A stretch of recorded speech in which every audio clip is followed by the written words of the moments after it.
सदा बालरूपापि विघ्नाद्रिहन्त्री महादन्तिवक्त्रापि पञ्चास्यमान्या विधीन्द्रादिमृग्या गणेशाभिधामे विधत्तां श्रियं कापि कल्याणमूर्तिः पुस्तकजपवटहस्ते वरदाभयचिह्नचारुबाहुलते कर्पूरामलदेहे वागीश्वरि शोदयाशु मम चेतः नारायणः पद्मभुवो वसिष्ठः शक्तिश्च तत्पुत्रपराशरश्च व्यासशुको गौडपदो यदीन्द्रः गोविन्दयोगीति गुरुक्रमोऽयम् आद्यश्रीशङ्कराचार्यः भगवत्पादसंज्ञकः अवतीर्णशम्भुरिति प्रतितः कालटीपदे सुरेश्वरः पद्मपदः हस्तामलकतोटकौ सर्वज्ञश्चेति तच्छिष्याः प्रथिता गुरुसन्निभाः शङ्करः कामकोट्याख्यं पीठं काञ्चां व्यराजयत् प्रत्यस्थापयदद्वैतं पीठे सर्वज्ञकेसितः आत्मानमनुसर्वज्ञं सुरेश्वरमथे स्थितं गोप्तारं कामकोट्याख्यपीठस्य व्यददाद्गुरुः तदाद्येन्द्रसरस्वत्याख्य विच्छिन्ना परम्परा पातिनो गुरुवर्याणां शारदामठसुस्थितां श्रीशङ्करार्यमपरं श्रीशिवाशिवरूपिणं पूज्य श्रीकामकोट्याख्यपीठगन्तं दयानिधिम् अपारकरुणासिन्धुं ज्ञानदं शान्तरूपिणं श्रीचन्द्रशेखरगुरुं प्रणमामि मुदान्वहं देवे देहे च देशे च भक्त्यारोग्यसुखप्रदं बुधपामरसेव्यं तं श्रीजयेन्द्रं नमाम्यहम् नमामः शङ्करान् वाक्यविजयेन्द्रसरस्वतीं श्रीगुरुं शिष्टमार्गानुनेतारं सन्मतिप्रदं जगज्जनिस्ते मलयालयाभ्याम् अगण्यपुण्योदयभाविताभ्यां त्रयीशिरोजातनिवेदिताभ्यां नमो नमः श्रीगुरुपादुकाभ्यां विपत्तमस्तोमविकर्तनाभ्यां विशिष्टसम्पत्तिविवर्धनाभ्यां नमज्जनाशेषविशेषदाभ्यां नमो नमः श्रीगुरुपादुकाभ्यां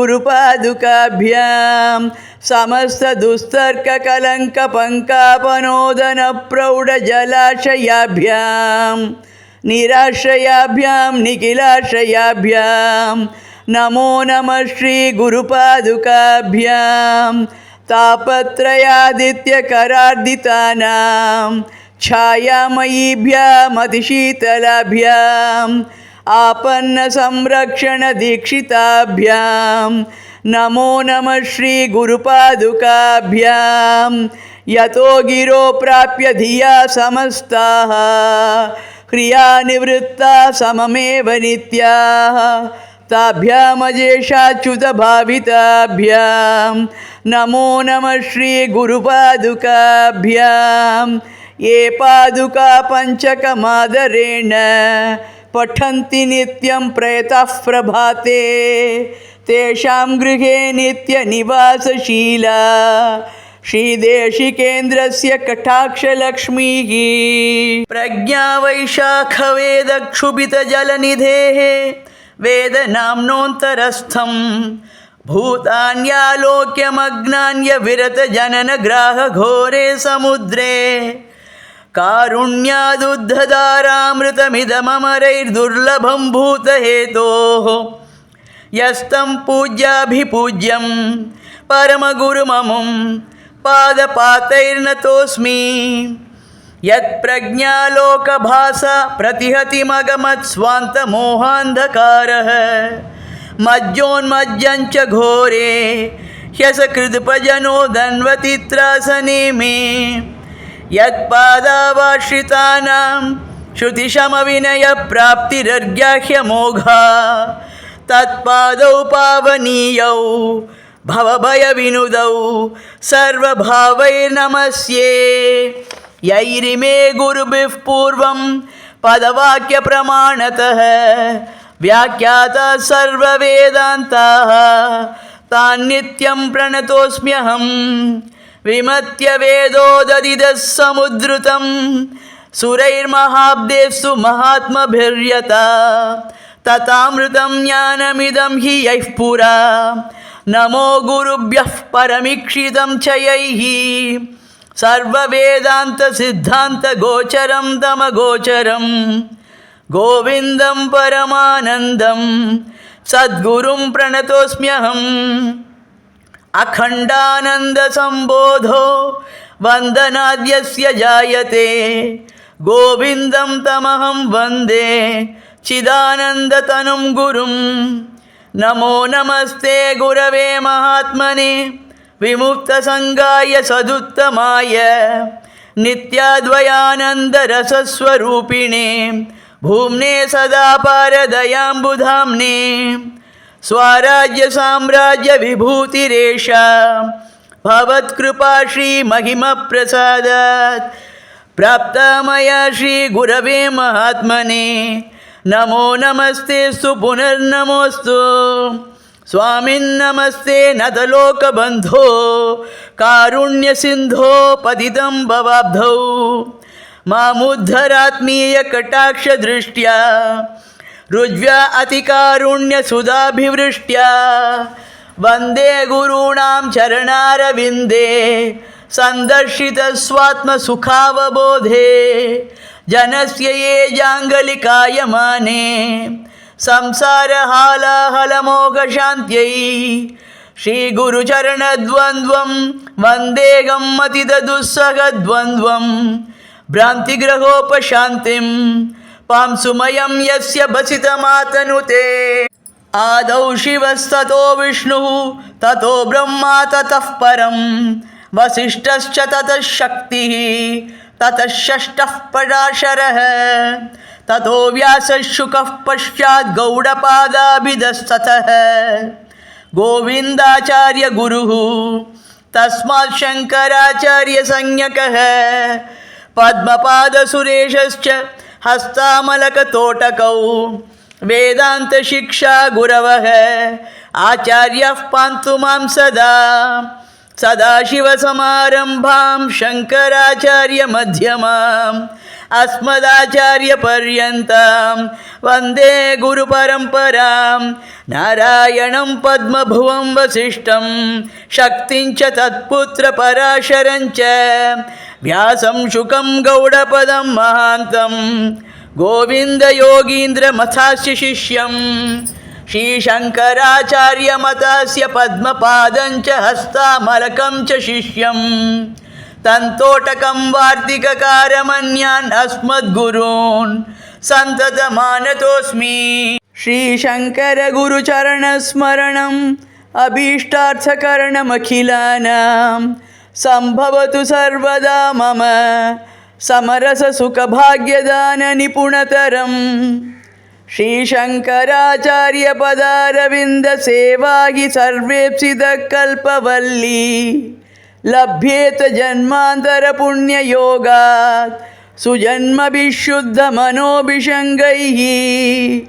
शङ्करगुरुचरणाम्बुजम् अखिलजगन्मङ्गलं मनस्य निशं कलयामि कलिमलापहम् अमितसुखादायकं बुधेन्द्राणां लोकानुग्रहतत्परः परशिवः सम्प्रार्थितो ब्रह्मणा चार्वाकादिमतप्रभेदनिपुणां बुद्धिं सदा धारयन् कालट्याख्यपुरोत्तमे शिवगुरुः विद्याधिनाथश्च यः तत्पत्न्यां शिवतारके समुदितः श्रीशङ्कराख्यां वहन् महात्रिपुरसुन्दरी रमणचन्द्रमौळीश्वरप्रसादपरिलब्धवाङ्मय विभूषिता शान्तरं निरन्तरमुपास्महे निरुपमात्मविद्या नदी नदीनदपदिप्रभं मनसि शङ्करार्यं गुरुं विदिताखिलशास्त्रसुधाजलधे महितोपनिषत् कथितार्थनिधे हृदये कलये विमलं चरणं भवशङ्करदेशिकमे शरणम् करुणावरुणालय पालय मां भवसागरदुःखविदूनहृदम् रचयाखिलदर्शनतत्त्वविदं भवशङ्करदेशिकमे शरणम् भवता जनता सुहिता भविता निजबोधविचारणचारुमते कलयेश्वर जीवविवेकविदं भवशङ्करदेशिकमे शरणम्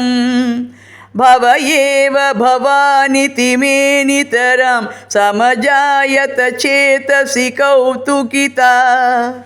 मम वारय मोहमहाजलधिं भवशङ्करदेशिकमे शरणम् सुकृतेऽधिकृते बहुधा भवतो भविता समदर्शनलालसता अतिदीनमिमं परिपालय मां भवशङ्करदेशिकमे शरणम् जगतीमवितुं कलिताकृतयो विचरन्ति महामघसच्छलतः अहिमांशुरिवत्र विभासि गुरो भवशङ्करदेशिकमे शरणम् गुरुपुङ्गवपुङ्गवकेतनते समतामयतां न हि कोऽपि सुधीः शरणागतवत्सलतत्त्वनिधे भवशङ्करदेशिकमे शरणम् विदिता न मया विशदैककला न च किञ्चन काञ्चनमस्ति गुरो द्रुतमेव विधेहि कृपां सगजां भवशङ्करदेशिकमे शरणम् येषां धीसूर्यदीप्त्या प्रतिहतिमगमन्नाशमेकान्ततो मे ध्वान्तं स्वान्तस्य हेतुः जननमरणसन्तानदोलाधिरूढेः येषां पादौ प्रपन्नाः श्रुतिशमविनयैर्भूषिता शिष्यसङ्घाः सद्यो मुक्तौ स्थितास्तान् यतिवरमहितान् यावदायुर्नमामि वेदान्तोदरवर्ति भास्वदमलं ध्वान्तच्छिदस्मद्धियः दिव्यं ज्ञानमतीन्द्र येऽपि विषये व्याहन्यतेन क्वचित् योऽन्यायशलाकयैव निखिलं संसारबीजं तमः प्रोत्सार्याविरकार्षीद् गुरुः पूज्याय तस्मै नमः आशैलाधुदयात् तथास्थगिरितः भास्वद्यशो राशिभिः व्याप्तं विश्वमनन्धकारमभवत् यस्य स्म शिष्यैरिदम् आराज्ञानगभस्तिभिः प्रतिहतः चन्द्रायते भास्करः तस्मै शङ्करभानवे तनुमनो वाग्भिर्नमस्यात् सदा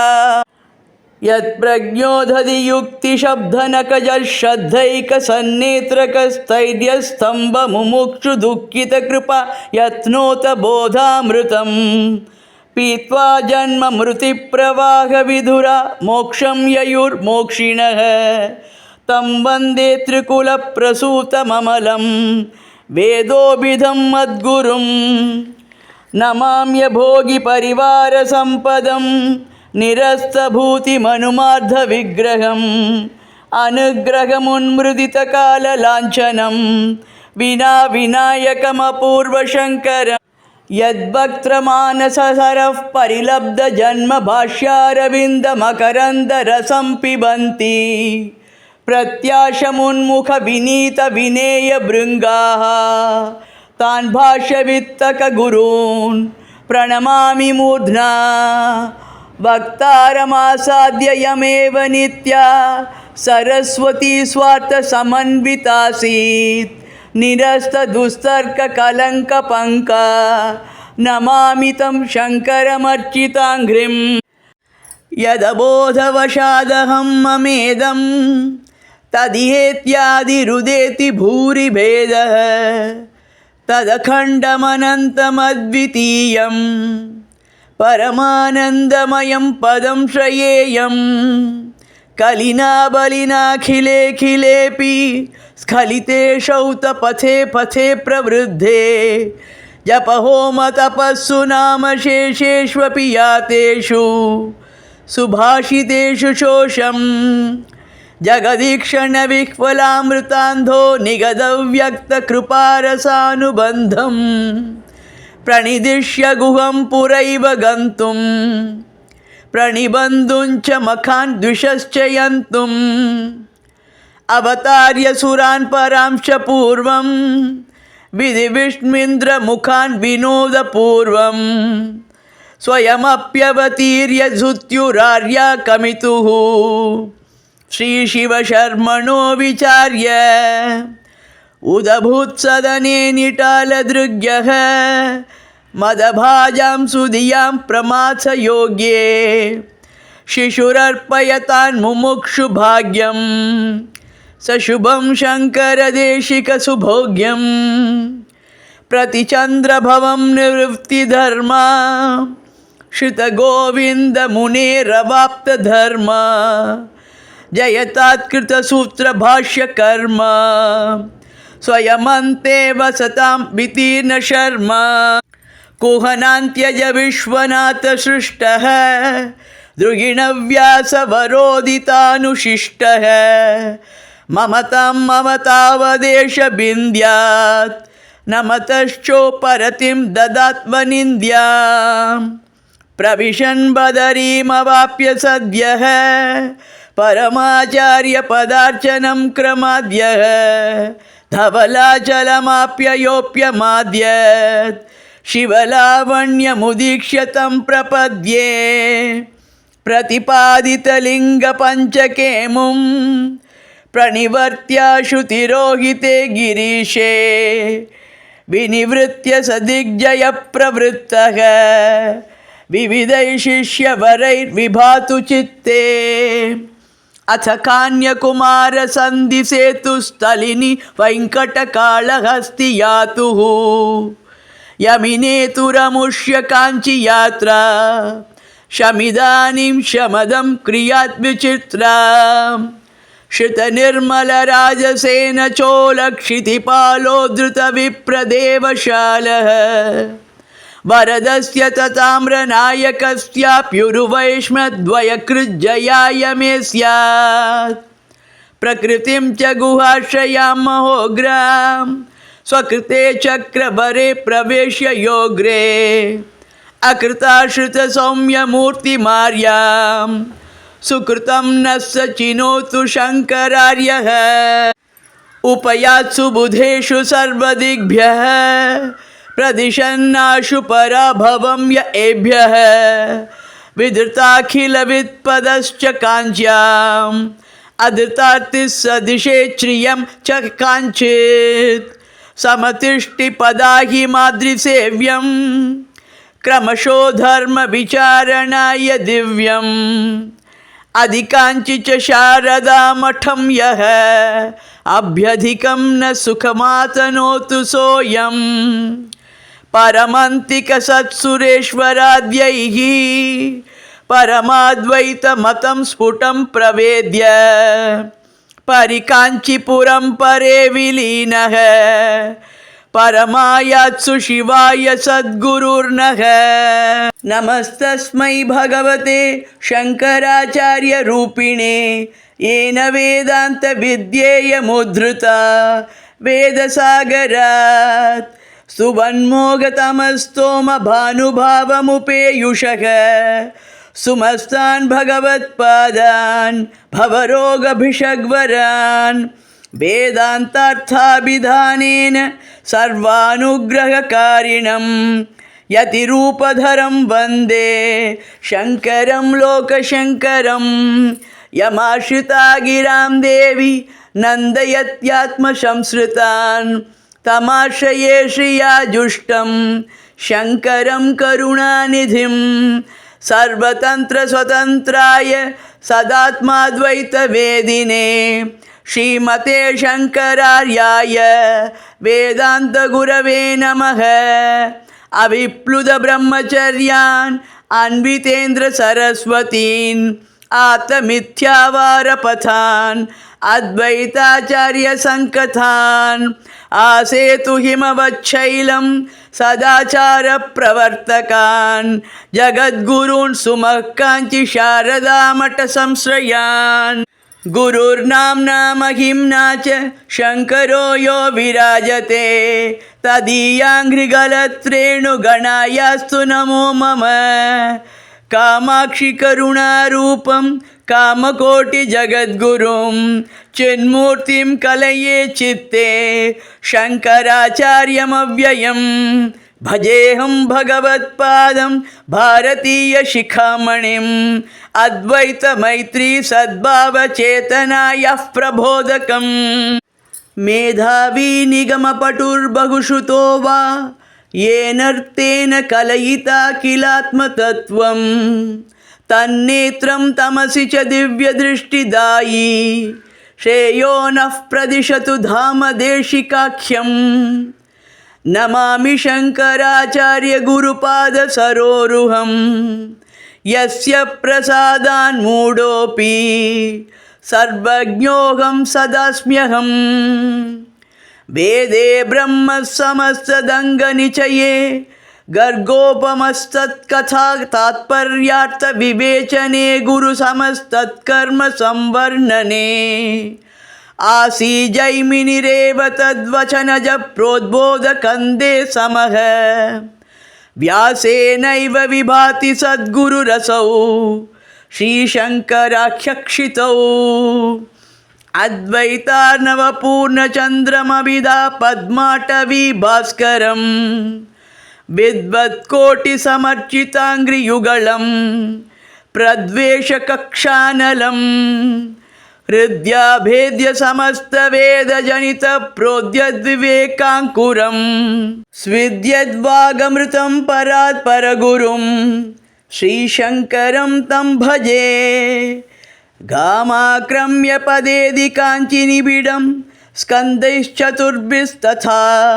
व्यावृण्वन् भुवनान्तरं परिहरं सापं समोघज्वरम्।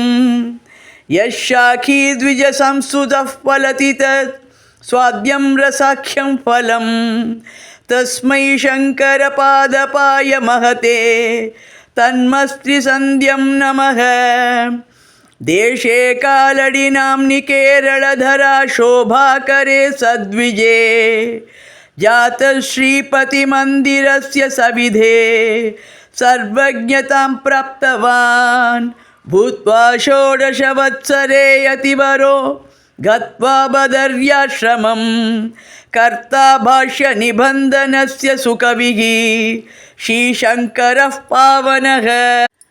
अज्ञानान्तर्गहनपतितान् आत्मविद्योपदेशैः त्रातुं लोकान् भवदवशिका तापपापच्यमानान् मुक्त्वा मौनं वटविटपिनो मूलतो निष्पतन्ति शम्भोर्मूर्तिश्चरति भुवने शङ्कराचार्यरूपा। क्वे मे शङ्कर सद्गुरोर्गुणगणाः दिग्जालकूलङ्कषाः कालोन्मीलितमालती परिमलावष्टम्बमुष्टिन्धयाः। क्वाहं हन्त तथापि सद्गुरुकृपा पीयूषपारम्परीम् अग्नोन्मग्नकटाक्षवीक्षणबलादस्मि प्रशस्तोर्हताम्। श्रीमच्छङ्करसद्गुरोर्भगवतः अगाधामसाधारणीं वाणीं नः प्रतनीयसीं मुहुरिमां गाढुं समुत्कण्ठते। तन्मूर्तिः प्रभुरेव भक्तजनता वात्सल्यवैपुल्यभूः अस्मै साधु ददातु शस्तदयया हस्तावलम्बं हरः। प्रचार्यं सर्वलोकेषु सञ्चार्यं हृदयाम्बुजे विचार्यं सर्ववेदान्तैः आचार्यं शङ्करं भजे भगवत्पादपादाब्जपांसवः सन्तु सन्ततम् अपारासार संसार सागरोत्तारसेतवः उद्धृत्य वेदपयसः कमलामिवाब्धेः आलिङ्गिताखिलजगत्प्रभवैकमूर्तिं विद्यामशेषजगतां सुखदामदाद्यः तं शङ्करं विमलभाष्यकृतं नमामि यद्भाष्याम्बुजजातजातमधुर प्रेयो मधुप्रार्थनासार्तव्यग्रद्धियः समग्रमरुतः स्वर्गेऽपि निर्वेदिनः यस्मिन्मुक्तिपथः पथीन मुनिभिः सम्प्रार्थितः सम्बभौ तस्मै भाष्यकृते नमोऽस्तु भगवत्पादाभिधां बिभ्रते श्रीगुरुं भगवत्पादं शरण्यं भक्तवत्सलं शिवं शिवकरं शुद्धम् अप्रमेयं नमाम्यहं तं वन्दे शङ्कराचार्यं लोकत्रितयशङ्करं सत्तर्कनखरोद्गीर्णभावदूकमतङ्गजम् आनन्दघनमद्वन्द्वं निर्विकारं निरञ्जनं भजेऽहं भगवत्पादं भजताम् अभयप्रदम् यद्भाष्योक्तेर्लवपरिजुषः छात्रवर्गा महान्तः निर्बिन्दन्ति प्रबलमतयो वादिशैलं समस्तम् यैर्वेदाब्देरमृतमिव सद्भाष्यमापत्प्रकाशम् तत्पादाब्जं स्फुरतु हृदयं शुद्धृतं सर्वदा मे महामोहपङ्के विरिञ्चाचरन्तं प्रजाहस्तिनम् अग्नमालोक्य भाष्यैः जलैक्षालयित्वात्मविद्यादिवं यः नयत्येकलं शङ्करं तं नमामि संसारसर्पपरिदष्ट विनष्ट जन्तुः सज्जीवनाय परया कृपयोपपन्नः ब्रह्मावबोधपरमौषधमुद्वहन् यः तं शङ्करं परदरं भिषजां भजामि वेदान्ताम्भोगभीरा नयमकरकुला ब्रह्मविद्याब्जषण्डा पाषण्डो तुङ्गवृक्षप्रमथननिपुणा मानवीचीतरङ्गा यस्यास्योत्था सरस्वत्यखिलभवभयध्वंसिनी शङ्करस्य गङ्गाशम्भोः कपर्दादिव निखिलगुरोर्नौमि तत्पादपद्मम् सूत्रप्रग्रहवेदवाजिनी महन्मीमांसकस्यन्दने तिष्ठन् भाष्यपिनाकमुज्ज्वलगुणं कृत्वात्मधीसायकम् आकृष्य प्रदहन्नशेषविपदं मूलं पुराणां त्रयं भूयान्नोऽभिनवः पुरारिरशुभस्योच्छित्तये शङ्करः यद्भाष्यसागरजयुक्तिमणीन् प्रकीर्णान् प्राप्याधुना कतिपयान् कवयो भवन्ति तस्मै नमो जनमनोब्ज दिवाकराय कृत्स्नागमार्थनिलयाय यतीश्वराय वेदान्तार्थं गभीरं ह्यतिसुगमतया बोधयामीति विष्णुः व्यासात्मा सूत्रयत्तद् दुरधिगममभूत् वादिदुर्बुद्धिभेदात् बिन्दन् दुर्बुद्धिभेदं यैह करुणया अभाष्य यद्भाष्यमेतत् तं वन्दे सर्ववन्द्यं त्रिजगति भगवत्पादसंज्ञं महेशम् त्रिवर्गेणाक्रान्ते जननमरणादिव्रणभुवा जनेऽस्मिन् सर्वस्मिन् स्थिमिरपरिणाहैकशरणे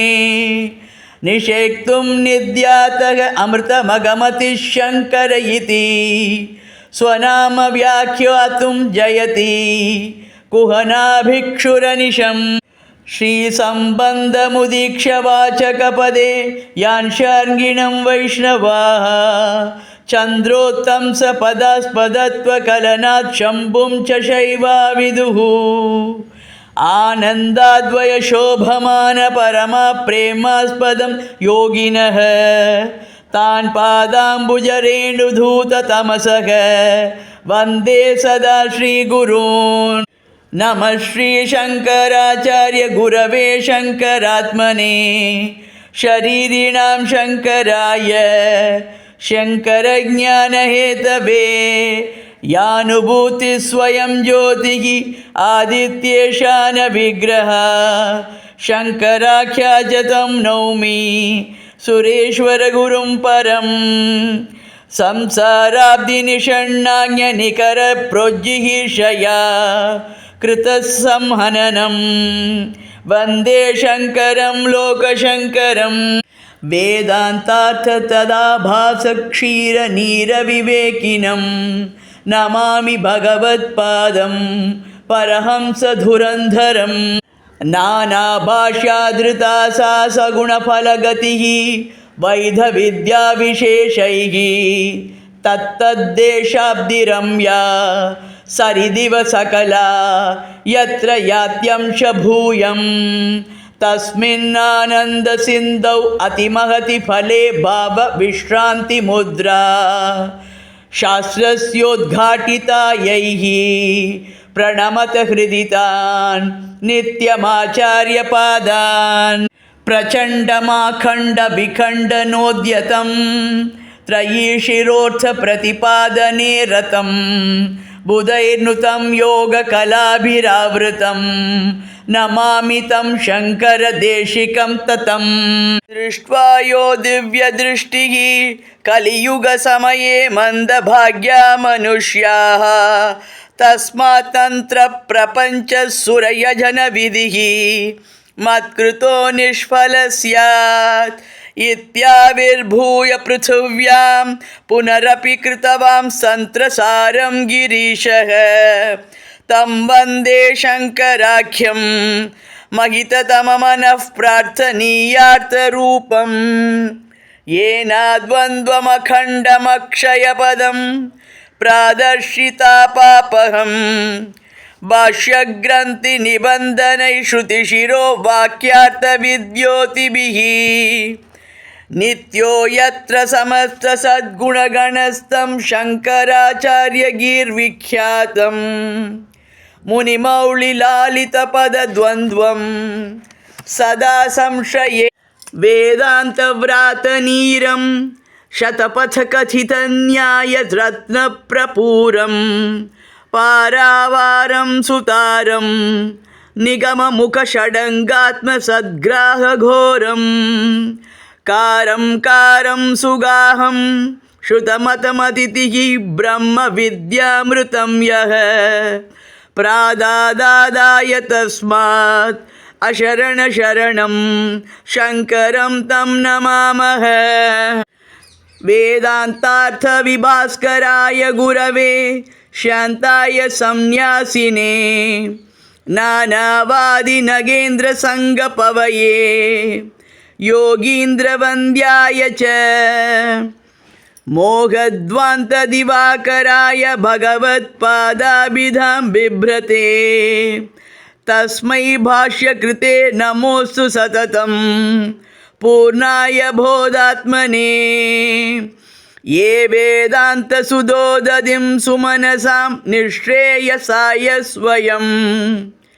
निर्मत्योदगरन्निरूपणगुणावृत्तेन चेतोमथा अद्वैतामृतमासुरानुशयिनाम् आस्वादनीयेतर तान् अस्माकगुरोः उपैमि भगवत्पादादिमान् देशिकान् काले शिवः क्रमवशात् कलिदोषदुष्टे यः सम्प्रदायरहितं तदपेक्ष भूयः क्षोण्यामवातरदशेषजगद्धितार्थी श्रीशङ्कराख्यममलं गुरुमाश्रयेतं वेदाद्यागमदुग्धसिन्धुमथनात् तन्मेयमन्थादृणा दिव्या भोगविचारवासुकिवशात् आश्रित्य धैर्यं परं ब्रह्मोद्बोधसुधां विदाय दयया मर्त्यानमर्त्यानमी कुर्वन्तो गुरवो जयन्ति जगतां लक्ष्मीशभद्रक्षकाः यदीयवाक्सूर्यरुचिप्रणाशितः हृदन्धकारो नमतामशेषतः महात्मनः शिष्यहिते सदा रतात् नमामि तान् शङ्करपूज्यदेशिकान् यद्वक्त्राम्बुजनिःसृतं परमकं श्रीसूत्रभाष्यामृतं पीत्वा मादृशजीवभङ्गनिचयाः नन्दन्ति मोक्षाङ्गणे नानावादिमधेव भज्जन महाव्यग्रोग्रकण्ठीरवान् वन्दे व्यासमुनीन्द्रशङ्करमुखान् सद्देशिकांस्तानहम् यो लोकोपकृतिप्रविष्टहृदयः जित्वाति बाह्यं मतम् श्रीमच्छङ्करशब्दपूर्वभगवत्पादाभिधानं गतम् सद्वेदान्तरहस्यवत् स्फुटितवान् गोप्यं रघो मानवम् तं वन्दे भगवन्तमन्तकरिपुं सर्वान्तरायच्छिदम् अखिलपरहंसदेशिकम् आगमगूढार्थदर्शकं प्राज्ञं स्वानन्दपूर्णसागरमनिशमहं नौमि शङ्कराचार्यं विष्णवे व्यासरूपाय ब्रह्मसूत्रकृते नमः महेशाय च तद्भाष्यकृते शङ्कररूपिणे हरलीलावताराय शङ्कराय वरौजसे कैवल्यकलनाकल्पतरवे गुरवे नमः यत्पादाब्जप्रभवविमल श्रीपरागालिभास्वान् मत्स्वान्तस्तं प्रणुदति तमः पुञ्जमद्यन्तचण्डं यत्कारुण्यप्लवपरिजुषा तारितोनेन तूर्णं संसाराब्धिः प्रणतिरनिशं स्याद्गुरूणां पदाब्जे पराशर्यवचो विलासमसृणैः सूत्रैः क्रमेण ततैः अत्यस्तैः प्रकटीचकार भगवान् यो भाष्यसंज्ञं पटम् अज्ञानोद्भवजाट्यनाशकरणं स्वानन्ददं सेविनां तं वन्देऽखिलयोगिवन्द्यचरणं श्रीशङ्करं शङ्करम् योऽयं दैवतसार्वभौमविभवः विश्वादिको रुद्र इत्यादैराद्यवचोभिरद्वयपरैः अद्यापि संस्तूयते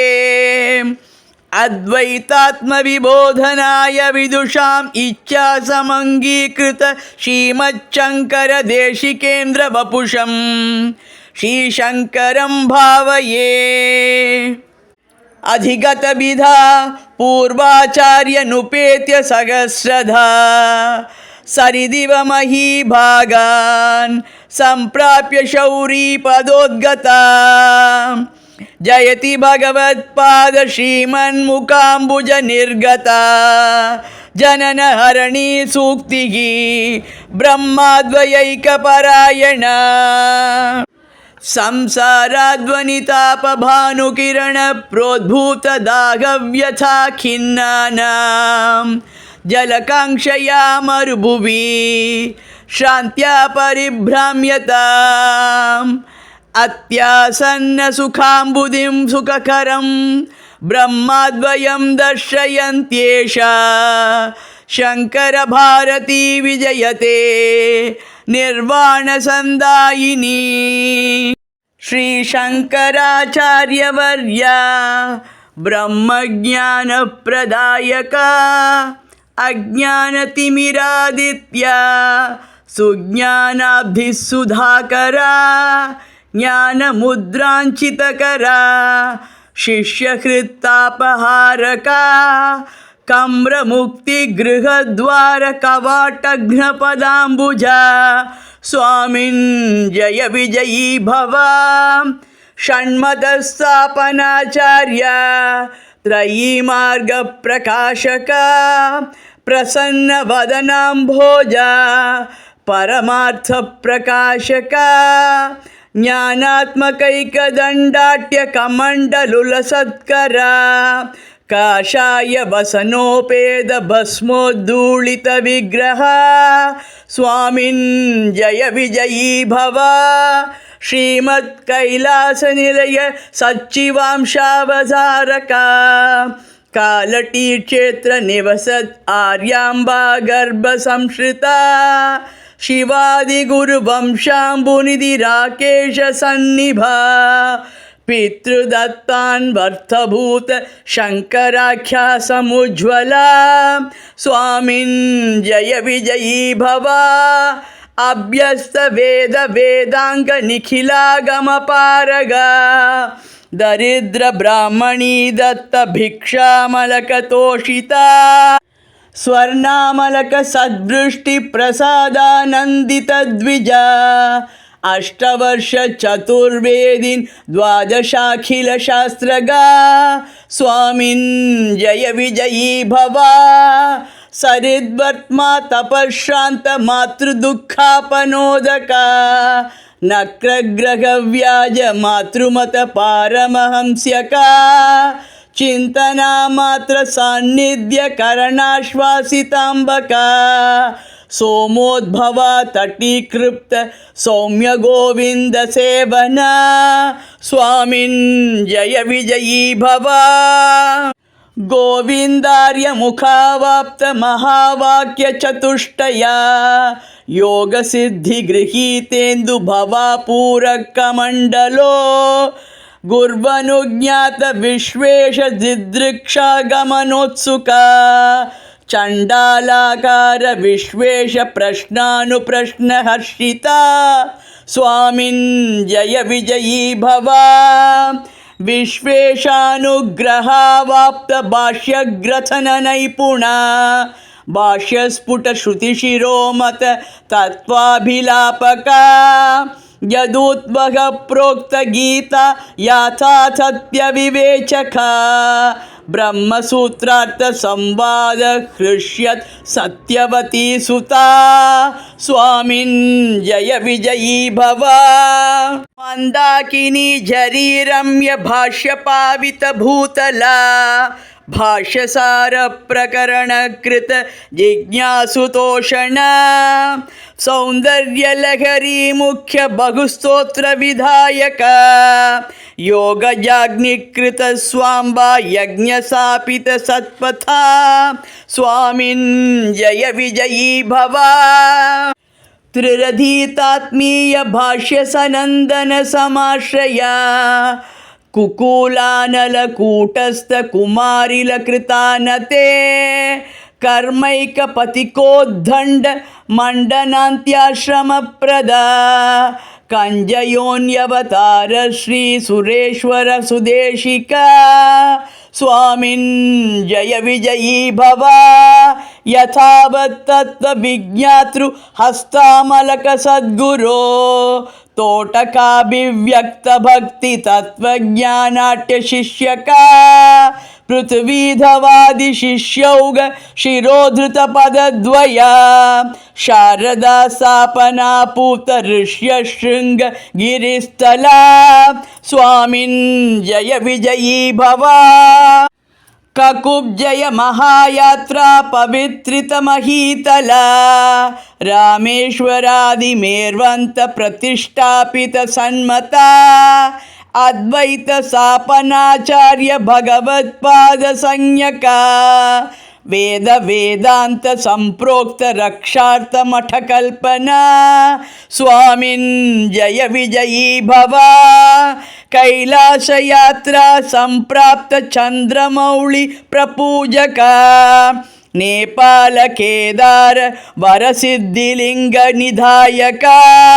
चिदंबर सभान्यस्त मोक्षलिंग यतीश्वर ತುಂಗಾಭದ್ರಾ ಸಂಗಭೂಮಿ ಭೋಗಲಿಂಗ ಸಮರ್ಚನ ಸ್ವಾಮಿನ್ ಜಯ ವಿಜಯೀ ಭವ ಶ್ರೀಚಕ್ರಾತ್ಮಕ ತಾಟಂಕ ಪೋಷಿತಾಂಬಾ ಮನೋರಥ ಕಾಂಚಾಂ ಶ್ರೀಚಕ್ರ ರಾಜಾಖ್ಯ ಯಂತ್ರ ಸಾಪನ ದೀಕ್ಷಿತಾ ಭೇರಿ ಪಟಹ ವಾದ್ಯಾದಿ ರಾಜಲಕ್ಷಣ ಲಕ್ಷಿತ ಸರ್ವಜ್ಞ ಪೀಠಾದ್ಯಾರೋಗ ಲುಪ್ತ ಸಾರ್ವಜ್ಞ ಸಂಶಯ ಸ್ವಾಮಿನ್ ಜಯ ವಿಜಯೀ ಭವ ವಾದಾರ್ಥಾಗತ ಸರ್ವಜ್ಞ ಬಾಲ ಸನ್ಯಾಸದಾಯಕ ಶಾರದಾ ಮಠ ಮೇರು ಶ್ರೀ ಯೋಗಲಿಂಗಾಭಿಷೇಚನ ಸೋಪಾನ ಪಂಚಗೋದ್ಘೋಷಕೃತ ಶಿಷ್ಯಾನುಶಾಸನ ಸತ್ಯವ್ರತ ಸಮಾಖ್ಯಾತ ಕಾಂಚಂತರಿತ ವಿಗ್ರಹ ಸ್ವಾಮಿನ್ ಜಯ ವಿಜಯೀ ಭವ ಕಾಂಚೀಪುರಾಭರಣ ಕಾಮದ ಕಾಮಕೋಟಿ ಪೀಠಾಭಿಷಿಕ್ತ ವರದೇಶಿಕ ಸಾರ್ವಭೌಮ ಸಾರ್ವಜ್ಞ ಶಕ್ತಿಯದಿ ಗತಾಖಿಲ ಮಂತ್ರ ತಂತ್ರ ಚಕ್ರ ಪ್ರತಿಷ್ಠಿತ ವಿಜೃಂಭಿತ ಚಾತುರೀಕಾ ಸ್ವಾಮಿನ್ ಜಯ ವಿಜಯೀ ಭವ ಸ್ವಾಮಿನ್ ಜಯ ವಿಜಯೀ ಭವ ಸ್ವಾಮಿನ್ ಜಯ ವಿಜಯೀ ಭವ